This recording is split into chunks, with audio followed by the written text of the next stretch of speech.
اللهم صل على محمد وعلى آل محمد كما صليت على إبراهيم وعلى آل إبراهيم إنك حميد مجيد. اللهم بارك على محمد وعلى آل محمد كما باركت على إبراهيم وعلى آل إبراهيم إنك حميد مجيد. أعوذ بالله من الشيطان الرجيم. بسم الله الرحمن الرحيم. يا أيها الذين آمنوا لا تقولوا راعنا وقولوا انظرنا واسمعوا وللكافرين عذاب أليم. اے ایمان والو، تم لوگ راعینا مت کہو، تم لوگ انظرنا کہو اور غور سے سنو، اور کافروں کے لیے دردناک عذاب ہے۔ یہ سورہ بقرہ کے آیت نمبر 104 ہے۔ اس آیت کریمہ میں اللہ تعالی یہودیوں کی ایک شرارت کو بیان کیا ہے۔ اس سے پہلے جتنی آیات تھیں ان آیات میں بھی یہودیوں کی شرارتوں کو بیان کیا، اور ان کی شرارتوں میں سے ایک شرارت یہ بھی تھی جس کو اس آیت کریمہ میں بیان کیا ہے۔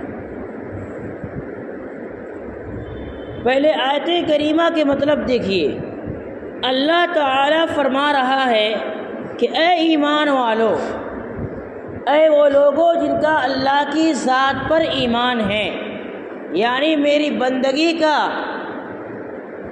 اقرار کرنے والوں، میری عبادت کو اپنے سر لینے والوں، تم لوگ راعینا مت کہو بلکہ انظرنا کہو اور غور سے سنو۔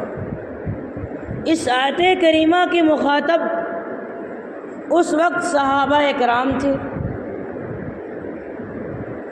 صحابہ اکرام سے خطاب کرتے ہوئے اللہ تعالیٰ نے فرمایا کہ راعینا مت کہو، چونکہ حضور اقدس صلی اللہ علیہ وسلم کی مجلس میں بہت قسم کے لوگ شامل ہوا کرتے تھے۔ کچھ لوگ دیہاتی ہوتے، کچھ لوگ شہری ہوتے، پھر ان میں 3 کوالٹی کے لوگ ہوتے۔ کچھ لوگ انتہائی ذہین، اچھی سینس والے ہوتے کہ پہلے ہی مرتبہ بات کو سمجھ لیتے، اور کچھ لوگ مڈل کلاس والے ہوتے جو کچھ دیر میں سمجھتے، اور کچھ لوگ اس سے بھی لوگ ہوتے جو مجلس کے آخر تک بھی نہیں سمجھ سکتے تھے۔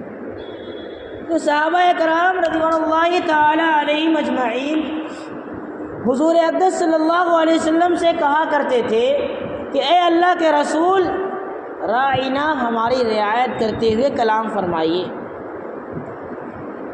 یعنی ایسی بات کیجئے کہ ہم لوگ آسانی سے سمجھ لیں، ہمارے مجلس کا ہر ایک فرد، ہر ایک آدمی آپ کی بات کو سمجھ لے۔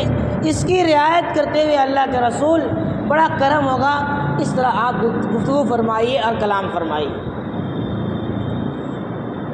اس لفظ راعینا کا لفظی تحریف کیا یہودیوں نے۔ اس وقت کے جو یہود تھے انہوں نے شرارت کیا لفظ راعینا کے ساتھ۔ راعینا اگر رعونت سے مشتق ہو تو اس کے معنی ہوتا ہے احمق، بیوقوف کے، جاہل کے۔ اب ان یہودیوں نے لفظی تعریف کرتے ہوئے شرارت کیا اور آپ صلی اللہ علیہ وسلم کو معاذ اللہ کہا کہ راعینا، اے ہمارے بیوقوف، ہمارے احمق۔ کن کو کہہ رہے ہیں؟ ہمارے اور آپ کے نبی جناب محمد صلی اللہ علیہ وسلم کو یہ کہہ رہے ہیں راعینا، اور مراد لے رہے ہیں ہمارے بیوقوف، ہمارے احمق۔ چونکہ رعونت سے جب راعینا مشتق ہو تو اس کا معنی آتا ہے احمق کے، اور وہ لوگ یہ کہہ کر آپس میں خوب مذاق اڑایا کرتے تھے کہ آج تو ہم نے محمد کو نعوذ باللہ بیوقوف بنا دیا۔ اللہ تعالیٰ کو اپنے نبی کے اوپر یہ استہزاء دیکھا نہیں گیا، اور یہودیوں کی یہ شرارت اللہ نے برداشت نہیں کیا۔ قرآن کریم کی آیت نازل کر دی اور صحابہ اکرام کو حکم دیا، اے صحابہ، اگر تمہیں رسول پاک صلی اللہ علیہ وسلم کو توجہ چاہتے ہو اور آپ کے کلام کو دوبارہ سننا چاہتے ہو یا آپ کی توجہ اپنے طرف جھکانا چاہتے ہو تو لفظ رائنا مت کہو، انظرنا کہو، ہے نا؟ لا تقولوا رائنا، تم لوگ رائنا مت کہو، قولوا انظرنا، انظرنا کہو، یعنی ہمارے اوپر اے اللہ کے رسول خیال کیجئے اور اس طرح کلام فرمائیے۔ لفظ رائنا کہتے ہو تو اس سے یہودی شرارت کرتے ہوئے آپ صلی اللہ علیہ وسلم کو کچھ اور مراد لیتے ہیں۔ یہ اللہ کے نبی صلی اللہ علیہ وسلم کی محبت اللہ تعالیٰ کے اندر ایسی تھی کہ لفظ رائنا کی لفظی تعریف جو یہودی کیا کرتے تھے اللہ تعالیٰ کو برداشت نہیں ہوا، اور فوراً یہ آیت نازل کر دی اور فرما دیا کہ ان کافروں کے لیے، ان یہودیوں کے لیے عذاب علیم، دردناک عذاب۔ یہ آیت کریمہ کی تشریح ہوئی، تفسیر ہوئی۔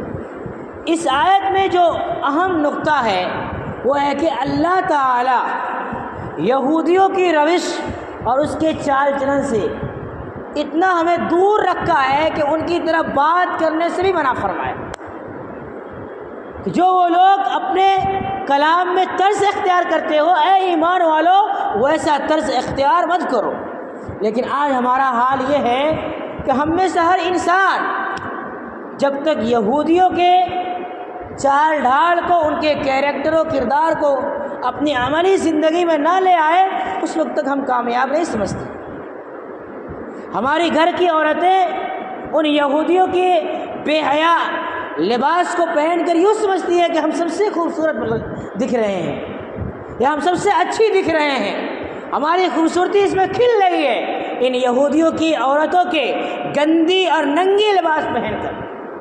ہمارے نوجوان، ہمارا دوست، ہمارا بھائی، ہمارا مسلمان ان یہودیوں کی طرح اپنے ہیئر کو کٹوا کر، اپنے بال کی کٹنگ کروا کر، آدھا چھل کر اور آدھا چھوڑ کر یا اس کی طرح نقشے بنوا کر یہ سمجھتا ہے کہ ہم بہت بڑے ہیرو اور بہت بڑے خوبصورت انسان ہیں۔ ان کی طرز زندگی کو، ان کے کیریکٹر کو اپنے عملی زندگی میں فالو کر رہا ہے اور یہ کہہ رہا ہے کہ ہم محمد صلی اللہ علیہ وسلم کے محبت کرنے والے ہیں۔ کبھی نہیں ہو سکتا ہے۔ اللہ نے تو ان کے طرز کلام کے موافقت سے منع فرمایا، چاہے جائے کہ ان کے کیریکٹر کو آپ اپنائیے۔ آپ اس آیت کریمہ میں خود دیکھیے کہ اللہ تعالیٰ صحابہ کرام جیسے عظیم مخلوق جو خیر الخلائق بعد الانبیاء ہیں، انبیاء کے بعد سب سے بہترین مخلوق ہیں، ان سے مخاطب کرتے ہوئے فرمایا کہ تم لوگ یہودیوں کی طرح رائنا مت کہو، انظرنا کہو، اور غور سے سنو۔ کلام کے اندر یہودیوں کی مخالفت اللہ کو مطلوب ہے تو عملی زندگی میں تو اور ہونا چاہیے۔ اس لیے میرے بزرگوں، ہمارے لیے اس آیت کریمہ سے یہ نصیحت ملتی ہے کہ ہم لوگ یہودیوں کی مخالفت کریں۔ اللہ کے نبی نے جگہ جگہ فرمایا خالف الیہود والنصارى، اے میرے امت کے لوگوں، اے وہ لوگوں جن کا میری ذات پر ایمان ہے، ان یہود و نصارہ کی مخالفت کرو۔ دنیا میں جتنی برائیاں پنپتی ہے اور جتنے بھی فسادات ہوتے ہیں، خصوصاً مسلمان پر جو بھی لغاریں آتی ہیں، مشکلات آتے ہیں، اگر آپ تحقیق کیجئے گا تو اس کے پیچھے یہ یہود ہوں گے، عیسائی ہوں گے۔ یہودیوں نے ہمارے اور آپ کے نبی کو نہیں چھوڑا تو ہمیں کیسے چھوڑ دیں گے؟ یہود جب بھی ہاتھ اٹھاتا ہے تو ہمارے مسلمان ماں اور بہن کو اٹھاتا ہے۔ اس لیے قرآن نے صاف اعلان کر دیا دوسری جگہ لن ترضى عنك اليهود والنصارى حتى تتبع ملتهم، کہ تم یہود و نصارہ کو کبھی خوش نہیں کر سکتے یہاں تک کہ تم ان کے دین کی پیروی نہ کر لو۔ آج معاشرہ اسی کے سیلاب میں پڑا ہوا ہے، پورا انسان اپنے سر سے پیر تک یہودیوں کے رنگ میں ڈھال دیا ہے۔ داڑھی شیپ کروانا، دڑچھلا ہونا، یہودیوں اور عیسائیوں کے جو بدترین قسم کے لوگ ہیں ان کا شیوا ہے۔ آج یہ محمد کے ماننے والے جو اپنے چہرے کو نبی کے چہرے کی طرح نہیں کرنا چاہتے۔ اگر ہمارے چہرے پر داڑھی نہ ہو، سمجھیے اس بات کو، ہمارے چہرے پر داڑھی نہ ہو، ہم حوض کوثر کے پاس رسول اللہ صلی اللہ علیہ وسلم سے ملنے کے لیے جائیں، اللہ کے نبی قیامت کے دن میں اپنا چہرہ ہم سے پھیر لے تو ہمارا کیا حشر ہوگا؟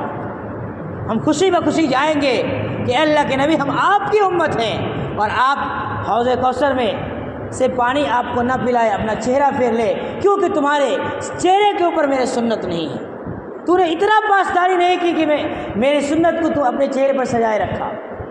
تم نے ان یہودیوں کی روش کو اختیار کیا، ان کرسچن اور عیسائیوں کی روش کو اختیار کیا اور داڑھی کلین شیپ رکھا، تو آج لو تمہارا یہ کارنامہ ہے۔ اس لیے اپنی عملی زندگی میں ہم مسلمان ہیں تو سر سے پیر تک اسلام کے رنگ میں ڈھل جائیے، رنگ جائیے۔